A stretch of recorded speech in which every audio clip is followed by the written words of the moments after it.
স্বামী সর্বজ্ঞানন্দ একবার সিস্টার ক্রিস্টিনকে জিজ্ঞাসা করেছিলেন, সিস্টার, আপনারা পাশ্চাত্যবাসী হয়ে কি করে স্বামীজির দেববাণী রেকর্ড করলেন, যা হলো বেদান্ত দর্শনের নির্যাস? শঙ্করের বেদান্ত বুঝতে গেলে একজনের অন্যান্য দার্শনিকের মত জানা দরকার, যা শঙ্করাচার্য খণ্ডন করেছেন। যদিও আমরা ভারতীয় এবং আমাদের ধর্ম ও দর্শন বিষয়ে কিছু জ্ঞান আছে, তা সত্ত্বেও বেদান্ত দর্শন আমাদের কাছে কঠিন মনে হয়।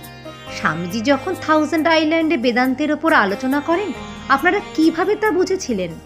সিস্টার ক্রিস্টিন বলেছিলেন, আপনি অজ্ঞানীর মতো কথা বলছেন। আপনি জানেন না আমাদের কে বেদান্ত শিখিয়েছিলেন? আমাদের বেদান্ত শিখিয়েছিলেন স্বামীজি। তিনি আমাদের মনকে খুব উঁচু স্তরে তুলে দিতেন, যাতে আমরা তার কথা বুঝতে পারি। এই জন্যই আমরা স্বামীজির সব উপদেশ ও বক্তৃতা ধরে রাখতে সক্ষম হয়েছি।